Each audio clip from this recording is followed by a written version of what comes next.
तो अगर हम इनको इसकी प्रेजेंट वैल्यू निकालें तो ये आएगा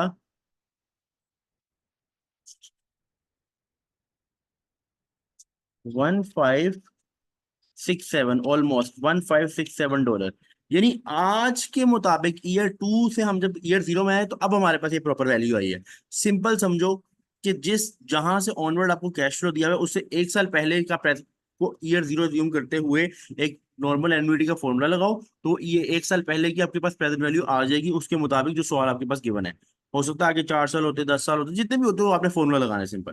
वो वैल्यू आ गई। अब जिस साल पे खड़े हो उस साल से ईयर जीरो पे आने के लिए डिस्काउंटिंग का फॉर्मूला लगेगा कि प्रेजेंट वैल्यू निकालोगे फ्यूचर वैल्यू से। सेम केस सेम एग्जैक्ट वैसे ही होगा परपेचुटी में। परपेचुटी में भी same case for perpetuity, 500 to be received, यहाँ पे भी same formula, 500 to be received. अब परपेचुटी होता क्या है? For ever.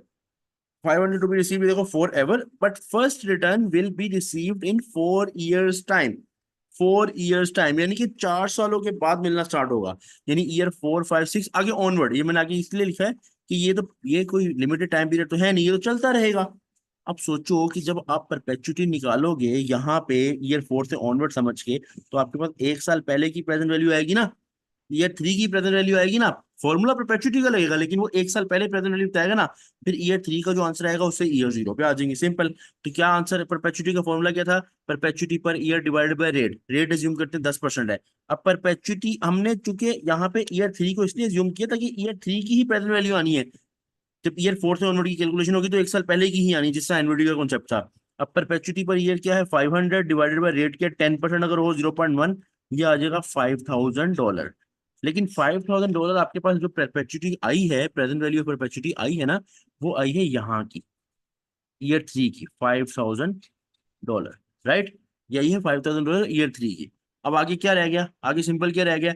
इस ईयर थ्री से हमने जाना है ईयर जीरो तक, तो सिंपल आगे डिस्काउंटिंग लग जाएगा। डिस्काउंटिंग क्या है? प्रेजेंट वैल्यू निकालनी है। Present value is equal to future value. Future value हमारे पास क्या है? वही 3 साल बाद की 5000 इंटू 1 + R। रेट अगर 0.1 है, रेशो -3 आएगा। 3 साल आगे है, 3 साल बाद की फ्यूचर वैल्यू है। राइट? तो 5000 multiply 1 + rate raise to power -3, 3757 आपका आंसर आ जाएगा ईयर जीरो के मुताबिक। इस जगह पे आपके पास वैल्यू आ गई 3757। तो दोनों के अंदर कोई अलहदा चीज नहीं है। ऐसा नहीं है कि दोनों के कॉन्सेप्ट में कोई एनवीटी और चीज थी और डिलेड एनवीटी और है, ऐसा कोई सीन नहीं है। जस्ट आपका जो एनवीटी कुछ अरसे बाद से स्टार्ट हो रही है या परपेचुटी कुछ अरसे बाद से स्टार्ट हो रही है, तो एज्यूमिंग जहां से भी स्टार्ट हो रही है ना, उससे एक साल पहले की प्रेजेंट वैल्यू नॉर्मल फॉर्मूला से निकलेगी। उसके बाद डिस्काउंटिंग अप्लाई होगी उस ईयर पे जिस ईयर की प्रेजेंट वैल्यू निकल चुकी है। डिस्काउंटिंग अप्लाई होकर खुद बहुत वो ईयर जीरो तक बात आ जाएगी। It was all about delayed एनविटी and perpetuity. ठीक है, बाकी भाई को दो इजाजत, अपना ख्याल रखो। अल्लाह हाफिज।